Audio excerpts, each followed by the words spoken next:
morning students. Today I am going to explain you chapter 6, the parrot who would not talk. The parrot who would not talk. This chapter is written by Ruskin Bond. इस chapter को Ruskin bond ने लिखा है. तो let's start. Come on open for page number 84. You are no beauty, cannot talk, cannot sing, cannot dance. With these words, Aunt Ruby would taunt the unfortunate parakeet, who glared morosely at everyone from his ornamental case at one end of the long veranda of Granny Bangalore in North India.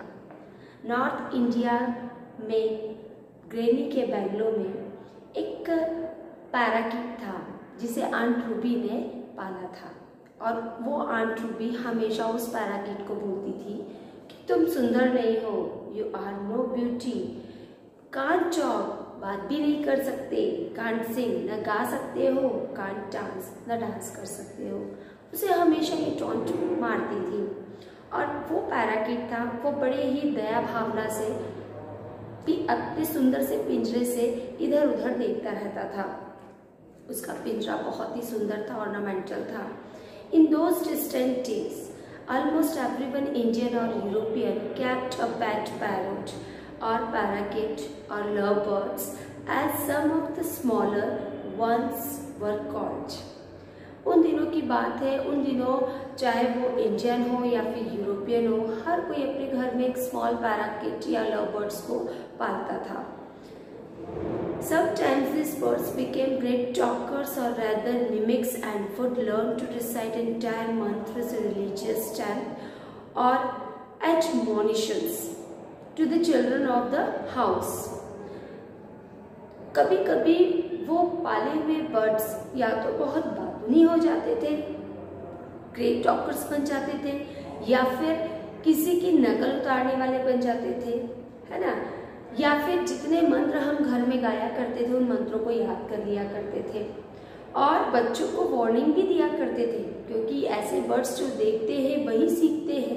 तो क्या warning देते थे बच्चों को? Such as पढ़ो बेटा पढ़ो. बच्चों को बोलते थे पढ़ो बेटा पढ़ो, क्योंकि उनके पेरेंट्स भी शायद उन्हें वैसे ही बोला करते रहे होंगे. और for the benefit of boys like me, don't be greedy, don't be greedy. और उसे ये भी बोला करते थे कि लालची मत बनो, लालची मत बनो. These expressions were of course picked by the parrot over a period of time. After many repetitions by some member of the household who had taken on the task of teaching the bird to talk. अब उस समय period of time, उस समय की बात है. After many repetition, मतलब जो चिड़िया थी वो बहुत बार रिपीटेशंस को सुन सुन के उस चीज़ों को बोलना सीख जाया करती थी. Household who has taken on the task of teaching the bird to talk. और जो घर में काम करते थे उनको ये टास्क भी मिल जाया करता था कि चिड़िया को आपको सिखाना है. Mostly when we are in the home, if we pet any parakeet, यदि हम कोई छोटी चिड़िया या छोटा पैरोट पाल लेते हैं तो हमारे घर में से कोई एक तो बंदा ऐसा होता है जो उसकी जिम्मेदारी ले लेता है. दे ऑल्सो टीच दैट, वो उसको हमेशा सिखाता है ना. But our parrot refuse to talk. लेकिन ये जो पैरट था हमेशा बात करना बंद कर देता था. ठीक है, क्योंकि यहाँ ऑथर बता रहा है कि उसके साथ अब क्या होता है. उसके घर में आंट रूबी किस तरीके से पैरट को लेके आ रही है, और फिर पैरट की जिम्मेदारी किसे दी जा रही है, और पैरट किससे सीखा जा रहा है, ये चीजें आगे बढ़ेगी. But our parrot refused to talk. He had been bought by Aunt Ruby from a bird catcher, who would visited all the houses on our road, selling caged bird ranging from colorful buzzgarias to chirpy little munias and even common sparrow that had been dabbed with paint and passed off as some exotic. लेकिन जो हमारा parrot था वो तो बात नहीं करता था. ठीक है, अब इसकी कहानी सुनते हैं आगे. इस पैरट को आंट रूबी ने बर्ड कैचर से परचेज किया था, जो कि उनके घर के आसपास बर्ड्स को बेचने के लिए घुमा करता था. और उसके पास बस्केरियस बर्ड्स थी, कलरफुल, और चेपी मुनियास थी जो चहचहाने वाली छोटी चिड़िया रहती है, उन्हें बोल रहे हैं। और कुछ कॉमन स्पैरोस थी जिन्हें वो कलरफुल रंगों से पेंट कर देता था, उससे उनको लगता था दूसरों का कि ये कुछ अलग स्पीशीज की बर्ड्स है, तो लोग उन्हें खरीद लेते थे। Neither granny nor grandfather were keen on keeping caged bird as pets. ना तो दादाजी चाहते थे और ना ही दादी चाहती थी कि हमारे घर में किसी चिड़िया को पाला जाए। But aunt Ruby threatened to throw and tantrum if she did not get her way, and Aunt Ruby tantrums were dreadful to behold. लेकिन Aunt Ruby गुस्सा हो जाती थी, उनको गुस्सा आता था कि मुझे क्यों पालने के लिए नहीं बोला जाता, और सबको धमका देती थी। तो फिर उनके दादाजी ने बोला it's okay. Anyway, she insisted on keeping the parrot and teaching it to talk, but the bird took an instant dislike to my aunt and rested all her blandishment.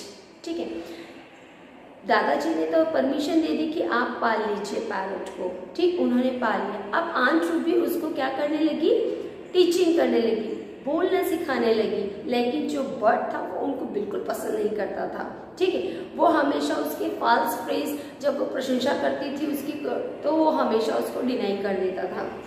किस kiss aunt Ruby would coo putting her face close to the bars of the cage. और हमेशा aunt Ruby उसको किस करने के चक्कर में पिंजरे के पास अपना फेस लेके जाया करती थी। But the parrot would back away, लेकिन पैरट गुस्से में पीछे हट जाया करता था।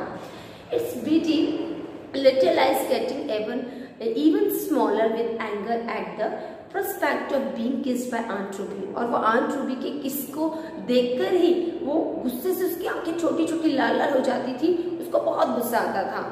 And on one occasion it lurched forward without warning and knocked my aunt spectacles off her nose। और एक बार क्या हुआ कि वो अपने पिंजरे से निकल के आंट रूबी के पास आया और उनका जो वो था चश्मा था उसको किक कर दिया। After that Aunt Ruby gave up her endearments and became quite hostile towards the poor bird, making faces at it and calling out cannot talk, cannot sing, cannot dance and other nasty comments। ठीक, उसके बाद से तो aunt Ruby बहुत गुस्सा हो गई और उसको बिल्कुल ध्यान नहीं देती थी, हमेशा उसको गंदे कमेंट्स करती थी और बोलती तुम गा नहीं सकते, बोल नहीं सकते, डांस नहीं कर सकते, और तेज से गुस्सा हो गई। It fail upon me then 10 years old to feed the parrot। और अब मेरे ऊपर ये सारा चीज आ गया, इट मीन्स पोएट के ऊपर, क्योंकि आंट रूबी तो उससे गुस्सा हो गई, तो उसकी रिस्पॉन्सिबिलिटी उन्होंने पोएट को दे दी। ठीक है, और जो पोएट था वो कितने साल का था उस समय, 10 ईयर का। And it seems quite happy to receive green chillies and right tomatoes from my hand, these delicious being supplemented by slices of mango, for it was then the mango season। अब जब मेरे ऊपर responsibility आ गई तो फिर मैंने उस parrot को ग्रीन चिलीज, टोमेटोज और फ्रेश मैंगो खिलाना शुरू कर दिया, because it was mango season, क्योंकि उस समय मैंगो सीजन था और वो पैरट मुझसे बहुत खुश रहता था। This also gave me an opportunity to consume a couple of mango while feeding the parrot, और उसके साथ साथ में मैं भी खा लिया करता था। One afternoon while everyone was indoor enjoying a siesta, I gave the parrot its lunch and then deliberately left the cage door open। एक दिन क्या हुआ, दोपहर के समय था, सब लोग थोड़ा सा दोपहर में एक झपकी ले ही लेते हैं, सब लोग झपकी ले रहे थे। मैंने क्या किया, जानबूझकर उस पिंजरे को खुला रखा। ठीक है, second letter, The bird was winning its way to the freedom of the mango orchard। और थोड़ी देर में वो जो पैरट था वो उस पिंजरे से बाहर आता है और मैंगो के बगीचे में पहुंच जाता है। At the same time, grandfather came to the veranda and remarked, "I see your aunt parrot has escaped." और उसी समय ग्रैंडपा आते हैं और बोलते, अरे अरे मैंने तुम्हारी आंटी का जो पैरट था वो मैंगो के बगीचे में देखा। The door was quite loose, I said with a shrug। Well, I don't suppose we will see it again। ठीक है, अब वो तो जानबूझकर किया था ये सारी चीजें, तो वो बोलता है अपने श्रग, अपने कंधे को झुकाकर, पता नहीं, हो सकता है डोर थोड़ा सा लूज रहा होगा, इस वजह से वो भाग गया। Aunt Ruby was upset at first. Aunt Ruby पहले तो बहुत upset हो गई and threatened to buy another bird.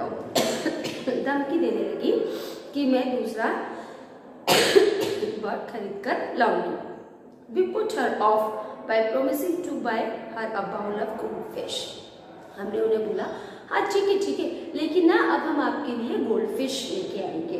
But goldfish don't talk. फिर वो बोलती लेकिन गोल्डफिश तो बात नहीं करती। She protested. Well neither did your bird, said grandfather. तो ग्रैंडफादर बोलते हैं कि तुम्हारी चिड़िया भी तो नहीं बात करती थी, तुम्हारा तोता कहाँ बात करता था। So we will get you a gramophone. इसलिए अब हम तुम्हें ग्रामोफोन दे देंगे। You can listen to Clara Cluck all day. तो तुम एक क्लारा क्लक का जो आवाज है उसको दिन भर सुनना। They say the sings like a nightingale. और वो क्लारा क्लक है, वो नाइटिंगेल की तरह गाना गाती है।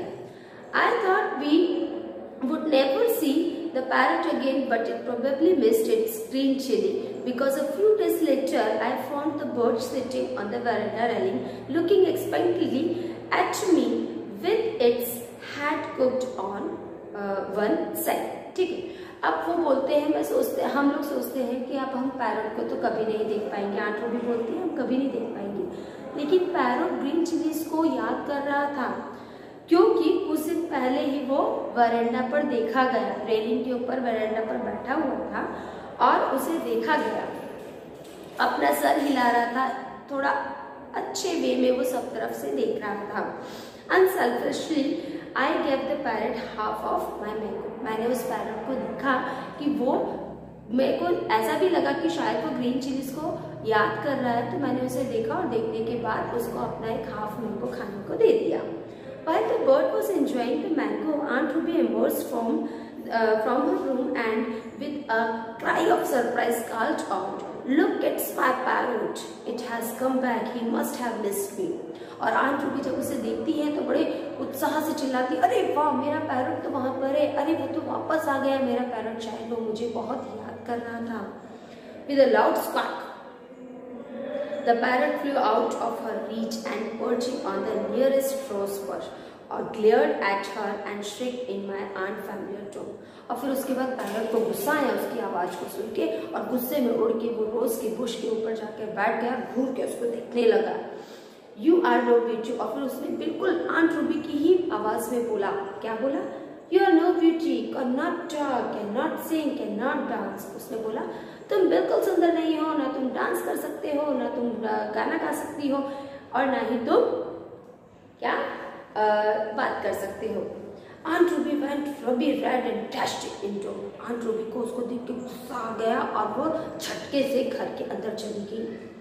But that was not the end of the affair. लेकिन उस मामले का ये अंत नहीं था। The parrot became a frequent visitor to the garden and veranda. Parrot तो अब रोज आने लगा उस गार्डन में, वरांडा में।